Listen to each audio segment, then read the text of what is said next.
ஆட்டுக்கழக ஊழியர் சங்கம் சென்னை பகுதி 2 பொதுச் செயலாளர் சர்வமங்கல அவர்களே, தென்மண்டல இன்சூரன்ஸ் தொடர்பின் பொருளாளர் சிவசுப்பிரமணியம் அவர்களே, திரளாக வந்திருக்கும் கிளை ஆட்டுக்கழக கோட்டர் சங்கம் 2 தோழர்களே அனைவருக்கும் தென்மண்டல இன்சூரன்ஸ் ஊழியர் தொடர்பு சார்பிலே என்னுடைய பாராட்டுகளையும் வாழ்த்துகளையும் தெரிவித்துக் கொள்கிறேன்.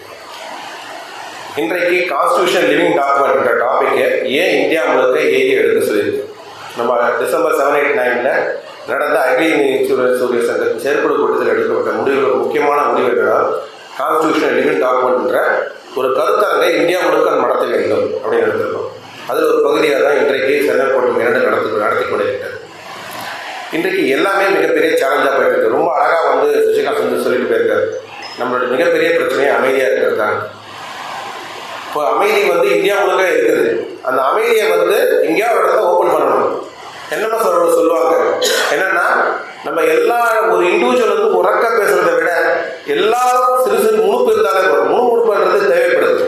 அப்போ இன்றைக்கு இந்த அமைதியை உடைக்கணும்னா ஏதோ ஒரு இடத்துல ஏதோ ஓப்பனிங் தேவைப்படுது. அந்த ஓப்பனிங்கை ஏஐயை கொடுக்கணும்னு நினைக்கிறேன். ஏன்னா இன்னைக்கு கான்ஸ்டியூஷனை ஒரு சேலஞ்ச் பண்ண இடத்துக்கு கொண்டு போய் இந்த கவர்மெண்ட் பண்ணுது. அதாவது ஒரு கதை ஒன்று சொல்லுவாங்க. ஒருத்தர் ஒட்டகத்தை பாலைவனத்தில் கூட்டிகிட்டு போயிட்டு இருந்தாராம். அப்போது அந்த பாலைவனத்தில் நைட் ஆன உடனே அந்த ஒரு கூடாரம் கட்டிட்டு இவர் உள்ளே படுத்துட்டு ஒட்டகத்தை வெளில கட்டினாராம். இப்படியில் பயங்கரமான காற்று. பரிதாபப்பட்டு என்ன பண்ணுறாரு, கொஞ்சம் அந்த கூடாரத்தில் லைட்டு ஒரு சின்ன ஓப்பன் கொடுக்குறாரு. ஒட்டகத்தோட தலையை மாத்திரம் உள்ளே விட்டுட்டு வருது. கொஞ்ச நேரம் ஆகுது. பார்த்தா ஒட்டகத்தோட ஒரு பாதி உடம்பு உள்ளே இருக்குது. கொஞ்சம் உடுக்கி சரின்னு கொஞ்சம் இடம் கொடுக்குறாரு. ஒரு அரை மணி நேரம் கழிச்சு பார்த்தா முழுசாக ஒட்டகம் உள்ள இருக்கு, அந்த மனுஷன் வெளில இருக்கும். இன்னைக்கு நம்மளோட நிலைமை அதுதான். எந்த இடத்துல நம்ம பரிதாபப்பட்டோமோ அந்த பரிதாபப்பட்ட பின்னணி என்ன ஆயிடுச்சுன்னா, ஒட்டகம் கூட அதுக்குள்ள இருக்கு, நம்மள ரோட்ல இருக்கு. அதாவது விளையாட்டா சொல்லுவாங்க, காங்கிரஸ் கவர்மெண்ட் ஆட்சி செய்யும் போது நமக்கு இந்த அரசாங்கம் நமக்கு எதுவுமே செய்யலைன்னு மக்கள் பூரா குழம்பிட்டே இருந்தாங்க. பிஜேபி வந்தப்போ தான் தெரிஞ்சுதான் எல்லாம் கொடுக்க ஆரம்பிச்சு, நம்மகிட்ட இவ்வளோ இருந்துச்சா, இந்த பூரா பிடிக்கிட்டாரேன்னு யோசிக்க ஆரம்பிச்சு. அப்போ என்ன ஆகுதுன்னா, இன்னைக்கு ஒவ்வொரு விஷயத்தையும், அதாவது அவர் அழகாக சொன்னார் என்னன்னா, உங்களை கற்காலத்துக்கு எடுத்துகிட்டு போகணும். அந்த விடுதலை என்பது அவங்களுக்கு எதிர்பார்த்தது இந்து ராஷ்டிரா வரணும்னு எதிர்பார்த்தது. அப்போ இந்து ராஷ்டிரம் வரணும் அப்படின்னா ஒருங்கிணைப்பட்ட இந்தியா அப்படின்றது கொண்டு வரணும்னு நினைக்கிறாங்க. அப்போ ஒருங்கிணைப்பட்ட இந்தியான்றது என்னன்னா, அவர் அழகாக என்ன சொன்னார்னா, ஆதிக்க சாதிக்கும் சமத்துவத்துக்கும் நடக்கிற போராட்டம் தான் இது. இப்போ ஆதிக்கமே திருப்பி வரணும்னா சமத்துவம்ன்றது போகணும். இன்னைக்கு எல்லாமே இப்போ எல்ஐசி இந்த கான்ஸ்டியூஷனுக்கு ஏதாவது சம்மந்தம் இருக்கிறவங்க கண்டிப்பாக சம்மந்தம் இருக்கு. ஏன்னா தனியார் இன்சூரன்ஸ் கம்பெனிஸ் 245 கம்பெனி இருக்கும் பொழுது இந்த இன்சூரன்ஸ் கம்பெனிஸ் எல்லாம் ஊழல் செய்யறாங்கன்ட்டு தான் 1951 அகில இந்திய இன்சூரன்ஸ் ஊழியர் சங்கம் உருவாக்கப்பட்டது.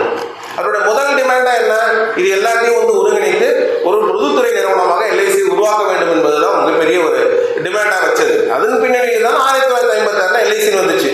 அப்ப நேரு என்ன செஞ்சாரு, இதை ரொம்ப டேஞ்சர், இதை நாளைக்கு திருப்பி இதை உடைச்சிருவாங்கன்றதால் தான் இந்த இன்சூரன்ஸ்ல எல்ஐசியில ஏதாவது ஒரு ஷரத்து மாற்ற வேண்டும் என்றால் அது பாராளுமன்றத்துக்குள்ள அது ஒப்புதல் பெற்ற பிறகுதான் அதை மாற்ற வேண்டும் என்று முடிவு போகுது. அப்போ இந்த கான்ஸ்டியூஷன் எவ்வளவு பவர்ஃபுல்லா இருக்கு பாருங்க. ஒவ்வொரு இடத்துல ஒரு எல்ஐசியை தொடங்கணும்னா கூட அந்த கான்ஸ்டியூஷன் தான் நமக்கு ஸ்ட்ரென்த். அந்த இடத்துல இன்னைக்கு என்ன பண்றாங்க, பேக்டோர்ல வராங்க, மணி பில்ல கொண்டு வர்றாங்க, எஃப்டிஐ 100% கொண்டு வந்துடுறாங்க. அப்போ என்னன்னா, உங்களுக்கு என்ன டெமோக்ரஸி இருக்கோ அந்த டெமோக்ரஸி உங்களுக்கு இருக்கக்கூடாதுன்னு நினைக்கிறாங்க. நாளைக்கு படிக்கணும் அப்படின்னு முடிவெடுத்தீங்கன்னா என்ன படிக்கணும்ன்றது கூட அவங்க முடிவெடுக்கிறாங்க.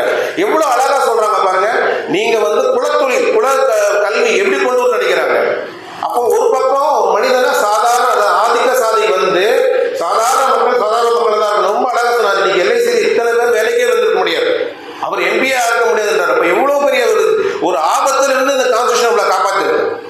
அப்ப அந்த கான்ஸ்டியூஷனுக்கு மிகப்பெரிய சேலஞ்ச் வருது. அப்ப ஏஐ சும்மா இருக்க முடியுமா, ஏஐ மாத்திரம் இதை போராட முடியுமா? இப்போ இது ஏஐ என்ன செய்யணும்னா எல்லா நிமிஷம் நம்ம கலந்து கொண்டு வேண்டியது இருக்கு. இன்னைக்கு எல்லா விஷயங்களும் உங்களுக்கு சுதந்திரம், நம்ம கேள்வி கேட்கிறோம். இன்னைக்கு ரைட் டு இன்ஃபர்மேஷன் ஆக்ட் உட்பட அத்தனையும் கொண்டு இருக்கோம். ஆனா இன்னைக்கு எல்லாம் ஒன்னொன்னா உடைச்சிட்டு வர்றாங்க. இன்னைக்கு 4th பில்லர் சொல்ற நம்மளுடைய மீடியா, அந்த 4th பில்லர் நாளைக்கு கொஸ்டின் ஆகுது. இன்னைக்கு எல்லா மீடியாவும் பயப்படுறாங்க. நாளைக்கு ஏதாவது ஒரு கருத்தை நம்ம எதிரா கூட இல்லை, வாயத்தில்தான் சொல்லிட்டா நாளைக்கு என்ன ஆகுது, உங்களுக்கு வெப்சைட்டே பிளாக் பண்ண வேண்டியது இருக்கு. நாளைக்கு விஷுவல் மீடியாவே உங்களுக்கு கிடையாதுன்னு வருது. அப்போ என்ன ஒரு த்ரெட்டன் கொடுக்குறாங்கன்னா உங்களை பிளாக்மெயில், சைக்கலாஜிக்கலாக வந்து பிளாக்மெயில் பண்ணுறது. ஒரு பக்கம் இப்படி மக்களை வந்து பயன்படுத்துறது, இன்னொரு பக்கம் அவங்கள வந்து கரெக்ட் பண்ணுறது. கரப்ஷன்னா நம்ம என்ன நினச்சிட்டு இருக்கோம், வெறும் பணத்தால் கரெக்ட் பண்ணுறது தான் நினைக்கிறோம். அது கிடையாது, மைண்டை கரெக்ட் பண்ணுறது. அந்த மைண்டை ஃபுல்லாக கரெக்ட் பண்ணி வைக்கும்போது என்ன ஆகுதுன்னா, ஒரு 10 முறை சொல்ல ஒரு 11 முறை என்ன ஆகுது, உண்மையாக மாறிடுது. அப்போ என்னன்னா உங்களுக்கு மைண்டில் எல்லாமே திணிக்கப்படுது. இன்னைக்கு நீங்கள் வந்து என்னன்னா, இன்னைக்கு காலத்தின் கட்டாயம் எல்லாரும் மீடியாக்குள்ளே போக வேண்டியது இருக்குது. ஃபேஸ்புக்கை பார்க்காத, சோசியல் மீடியாவை கவனிக்காத ஆட்களே யாரும் கிடையாது.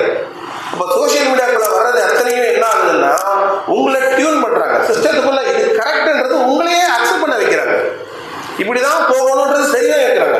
அப்போ ஒரு கட்டத்தில் என்ன தெரியுமா, இதே லெவலில் போகும்போது ஆமாம் கான்ஸ்டியூஷன் இதெல்லாம் என்னத்துக்கு பழசு, இதெல்லாம் எதுக்கு நம்ம வந்து அக்செப்ட் பண்ணணும், அவங்க சொல்றது கரெக்டு தான், இதெல்லாம் மாற்றுறதுல ஒன்றுது கிடையாது. எப்பவுமே இப்படி தனித்தனியாக பிரித்து பண்ணும்போது தான் அவங்களுக்கு மிகப்பெரிய கஷ்டமான ஒரு காலத்திலே இருக்கிற ஒரே பொதுத்துறை இடம் எல்ஐசி தான். இந்த எல்ஐசியை அடிக்கணும்னு நினைக்கிறாங்க. இதுக்கு மிகப்பெரிய ஒரு ஹர்டலாக இருக்கிறது யாருன்னு கேட்டால் all India insurance employees association தான். அழகாக சொன்னாங்க சர்வமங்கல வரவேற்பில் சொல்லும்போது கூட, நம்ம ஜிஎஸ்டிக்கு எதிராக ஒரு கேம்பெயின் பண்ணும்போது இந்தியா முழுக்க ஸ்தம்பிச்சு வச்சோன்னு. அப்போ ஒரு சின்ன ஸ்பார்க் தான் மிகப்பெரிய ஒரு இம்பாக்டை கொண்டு வருது.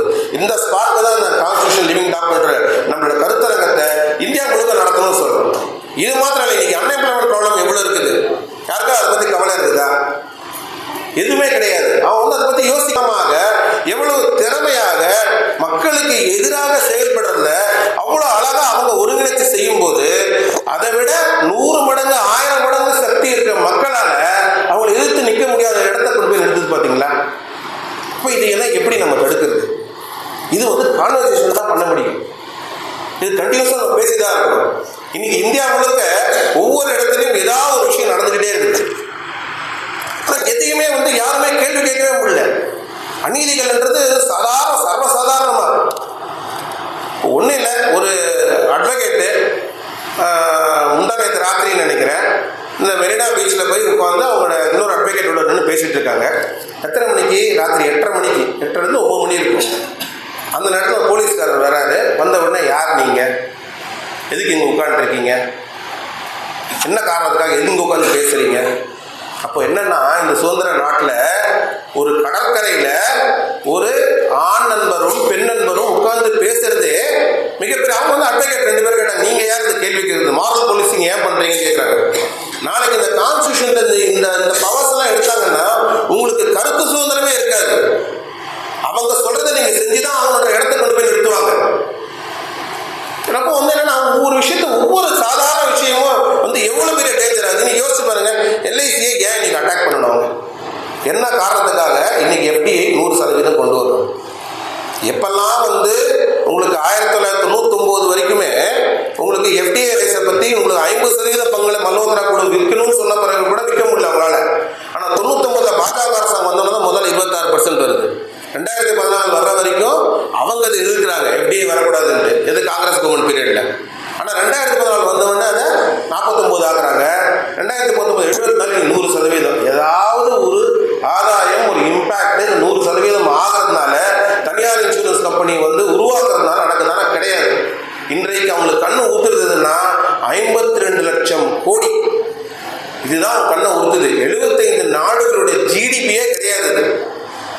அப்போ அப்படி இல்லாத ஒரு இடத்தை, இந்த நிறுவனத்தை நம்ம உடைக்கணுன்றதுக்கு என்ன செய்யணும்? அப்போ எந்த பக்கம்லாம் பின்பக்கமாக போலே இருக்குது. இன்னைக்கு IRDA கூட கண்டிஷன்ஸ் எப்படி இருக்கு? இப்போ இது எல்லாமே வந்து வெறும் கான்ஸ்டியூஷன்ல வந்து வர்ற விஷயங்கள், நமக்கும் அதுக்கும் சம்மந்தம் இல்லைன்னு கிடையாது. எல்லாமே ஒரு பின்னி பிணைந்த விஷயங்கள். இப்போ இதையெல்லாம் நம்ம எப்படி எதிர்க்கிறது? அதுதான் AEA வந்து என்ன சொல்லுது, இன்னைக்கு ஒன்றும் இல்லை, நம்ம முதல்ல 1 hour ஸ்ட்ரைக் பண்ணோம். என்ன பண்ணோம், நம்ம ரெகக்னேஷன் கொடுக்கணும்னு சொன்னோம். ரெகக்னேஷன் எத்தனையோ நடந்திருக்குது. AEA கொடுக்குறது என்ன அவங்களுக்கு கஷ்டம் இருக்குது? நாளைக்கு வந்து இந்த LICயை மாத்திரம் பொதுத்துறை நிறுவனமாக வந்து நம்ம வந்துட்டு இருக்க முடியுமா? மற்ற பொதுத்துறை நிறுவனம் நம்ம வந்து காப்பாற்றாமல் இருக்க முடியுமா? இன்னைக்கு முதல் முறையாக நீங்கள் பாருங்கள் தோழர்களே, கிட்டத்தட்ட 15 வருடங்கள் கழித்து BSNL லாபம் விட்டு பொதுத்துறை நிறுவனம் மாறி இருக்குது. இதற்கு என்னன்னா, இது வந்து கண்டினியூஸா அந்த BSNL எம்ப்ளாயிஸ் தோழர்கள் கடுமையாக மக்களிடம் சந்தித்து அவங்களோட சர்வீஸை இம்ப்ரூவ் பண்ணி, இத்தனைக்கும் நமக்கு இல்லாத ஒரு கஷ்டம் BSNL உண்டு. ஏன்னா BSNL இடத்தையே ஏர்டெலுக்கும் ஜியோவுக்கும் இந்த அரசாங்கம் கொடுத்துருக்கு, 5G ஃபெசிலிட்டி கொடுத்துருக்கு. இன்னைக்கு இவ்வளவு ஃபெசிலிட்டிஸ் கொடுத்த பிறகும் பிஎஸ்என்எல் இந்த இடத்துக்கு வருதுன்னா அப்போ மக்களோட நம்ம என்னதான் செய்ய முடியும்? இப்ப சொன்னார் தோழர் மனோகர் சொல்லும்போது பேசுறாரு, 6 லட்சம் பாலிசி வந்து ஒரு நாள் நம்ம கொண்டு வந்தோம். நீங்க யோசிச்சு பாருங்களேன், இன்னைக்கு பிக் பில்லியன் டேன்ட்டு அமேசான் பண்றாங்க, பிளிப்கார்ட் பண்றாங்க, அவங்களால அந்த பிசினஸ் கொண்டு வரவே முடியல. பை ஒன் கெட் ஒன் கொடுக்குறாங்க. எல்ஐசி என்ன பண்றாங்க? எல்ஐசி நான் உங்களுக்கு நல்ல சர்வீஸ் தரேன், உங்களுக்கு பாதுகாப்பு தரேன் அப்படின்றத எடுத்து பண்ணிட்டு நம்ம 6 லட்சம் பாலிசி. அப்ப தோழர்களே, இன்றைக்கு மக்களை நாம் ஒத்துழைக்க வேண்டிய கட்டாயத்தை நம்ம இருக்கிறோம். அப்போ மிகப்பெரிய த்ரெட் நாளை ஃபியூச்சருக்கு எல்ஐசிக்கு மாத்திரம் த்ரெட் கிடையாது, சாதாரணமா வந்து நம்ம வாழ்ற மக்களுக்கும் அந்த த்ரெட் கண்டிப்பாக இருக்குது. ஏன்னா மனிதம் அப்படின்ற வார்த்தையில நீன்றதை எடுத்து விட்டாங்க, வெறும் மதம் அப்படின்ற இடத்துக்கு போறாங்க. நீங்க மக்களை மதத்தால ஜாதியால எவ்வளவு பிரிக்க முடியுமோ அவங்களை பிரிக்க நினைக்கிறாங்க. ஆதிக்க சக்தி கண்டிப்பாக அதை செய்யும். ஏனென்றால் அவர்கள் வாழ வேண்டும் என்றால் அந்த குலத்தொழில் வாழ்க்கையை கொண்டு வரணும். அவங்கவுங்க வேலையை அவங்க தான் செய்யணும்னு சொல்லுவாங்க. கான்ஸ்டியூஷனை மாற்றுவாங்க, லேபர் லாஸை மாற்றுவாங்க, எல்லா சட்டங்களையும் மாற்றுவாங்க. அதை கண்டிப்பாக வருங்காலம் நமக்கு மிகப்பெரிய பிரச்சனைகளை கொண்டு வரும். அதை கண்டிப்பாக நாம் வந்து தைரியமாக எதிர்க்க வேண்டிய சூழ்நிலை இருக்கும். அகில இந்திய இன்சூரன்ஸ் தொழிற்சங்கம் எல்லா தொழிற்சங்களோட இணைந்து முக்கியமாக இதை பார்க்க வேண்டியது ஒவ்வொரு தொழிற்சங்கம். முகவர்கள் வந்து